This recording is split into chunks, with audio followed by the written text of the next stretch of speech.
If you're 35 years old making $70,000 a year, you need $1.8 million to retire. Not a lot of money, not a comfortable cushion, $1.8 million. And if you've never heard a specific number like that before, that's exactly the problem, because most people never do this math and they find out at 68 that the number was real all along.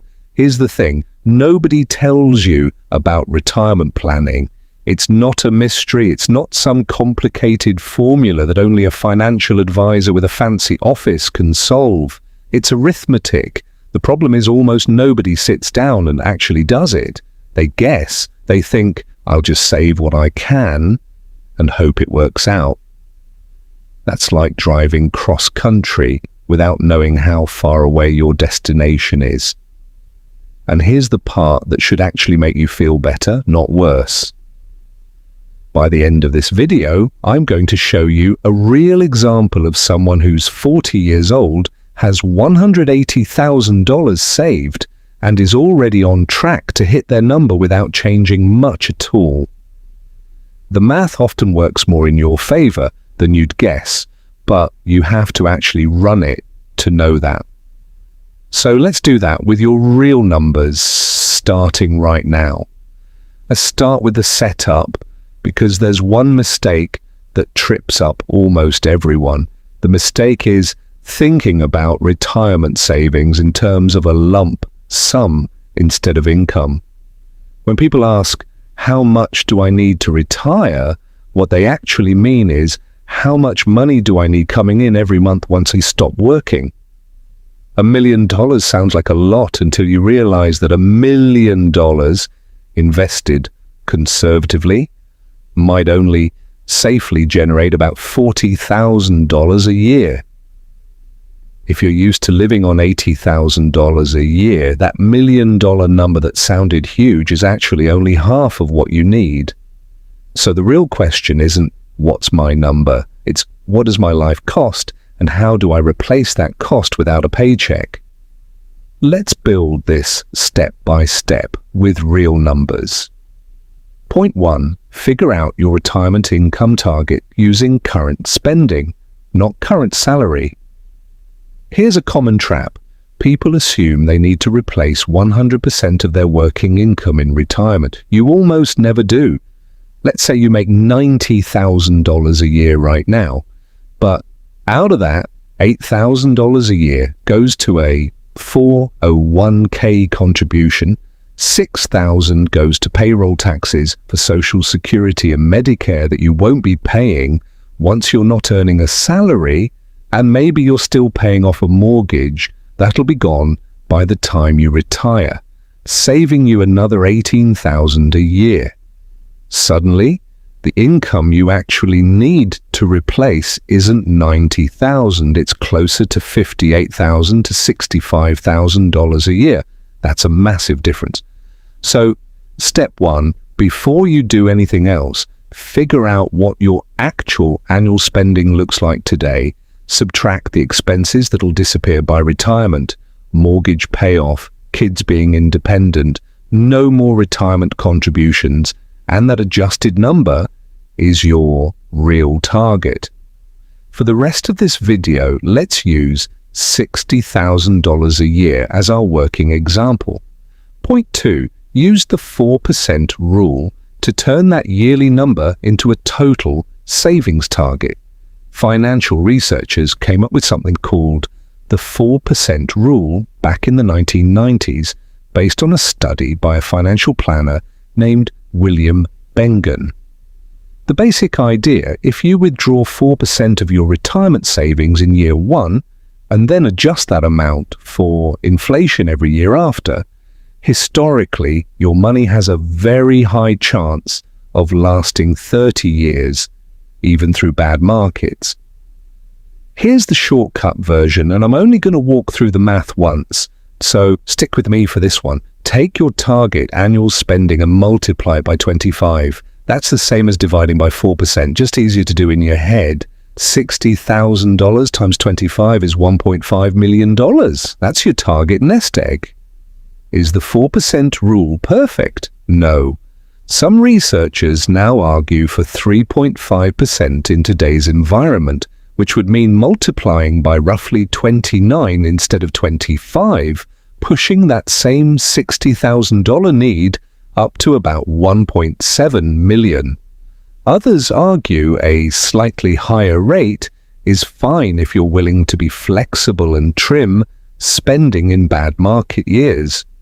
The exact percentage matters less than the relationship. Lower withdrawal rate, bigger pile needed, more safety margin. Higher withdrawal rate, smaller pile needed, more risk. Point 3. Social Security shrinks your number more than you'd think, so don't skip it. Going back to our example, you need $60,000 a year. If you're a typical earner and you claim Social Security at your full retirement age, you might get $2,200 a month, about $26,400 a year. Your investments don't need to cover the full $60,000 anymore. They only need to cover the gap, $33,600 a year.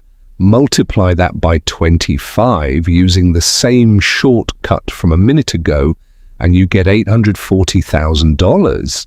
That's the real target once Social Security is doing its share of the work.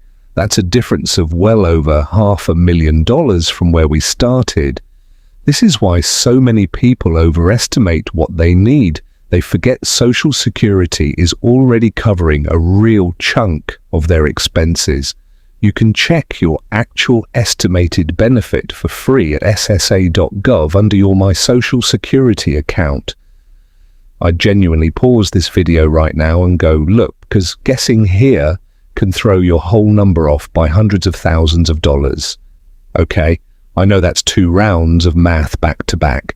Take a breath, because what's coming next is less about numbers and more about one thing people forget to plan for entirely.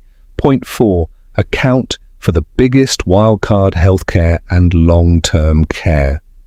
This is the part that scares people, and I want to give you real numbers instead of vague dread.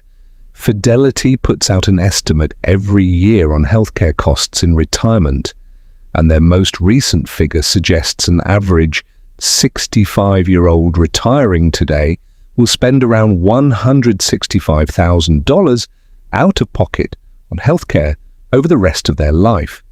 That's Medicare premiums, deductibles, co-pays, and prescriptions, not counting long-term care. Long-term care is a separate, bigger risk. A private room in a nursing home currently runs somewhere around $116,000 a year, according to Genworth's cost of care surveys. Not everyone needs this.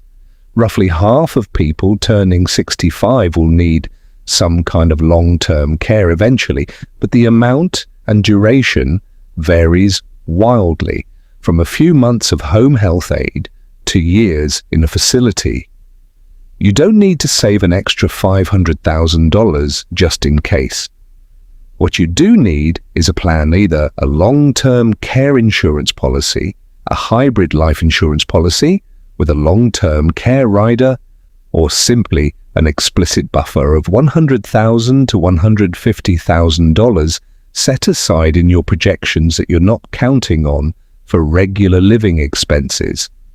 The mistake is not planning for it at all and assuming Medicare covers long-term custodial care. It doesn't, beyond a very limited number of days. Point 5, here's that real example I promised you at the start. Say you're 40 years old, you've calculated you need $65,000 a year in retirement income. Social Security will cover $24,000 of that, leaving a $41,000 annual gap. Multiply that by 25 and your target nest egg is $1,025,000. You currently have $180,000 saved in retirement accounts. If that money grows at an average 7% a year, a reasonable long-term average for a stock-heavy portfolio over 25 years until you're 65, that $180,000 alone grows to roughly $977,000 with no further contributions at all. You're almost there just from what you've already saved, assuming markets cooperate over time. But assuming markets cooperate isn't a plan, it's a hope. To close the gap and build in real safety margin, add $500 a month, starting now, growing at that same 7% average return. Over 25 years, that adds roughly another $400,000. That puts you at approximately $1.38 million, well past the $1.025 million target, with room to spare for the healthcare buffer and for a social security estimate that comes in lower than expected. This is the exercise I want you to actually run for yourself with your real numbers, not these example ones. It takes 15 minutes with a compound interest calculator, and it will tell you more about your financial future than almost anything else you could do this month. Let's recap. Your retirement number isn't a scary mystery, it's 5 calculations. First, figure out your real spending target by subtracting expenses that disappear by retirement, like a paid-off mortgage. Second, multiply your annual need by 25 as a starting estimate, using the 4% rule. Third, subtract your expected Social Security income from your annual need. Before you do that multiplication, it can cut your required savings by hundreds of thousands of dollars. Fourth, build in a healthcare and long-term care buffer of at least $100,000 to $150,000, or get long-term care insurance instead. And fifth, project your current savings forward at a realistic 6 to 7% growth rate, then figure out exactly how much more you need to contribute monthly to close the gap. Here's your specific action for today, not this week, today. Go to ssa.gov, log into or create your My Social Security account and pull your actual estimated monthly benefit. Then take 5 minutes, subtract your realistic retirement expenses from your current spending, subtract that Social Security number, multiply what's left by 25 and write that final number down somewhere you'll actually see it. A note on your phone, a sticky note on your monitor, wherever. That single number is the most useful thing you can know about your financial future, and most people go their entire working life without ever calculating it. Subscribe if this helped you find your number and drop it in the comments below.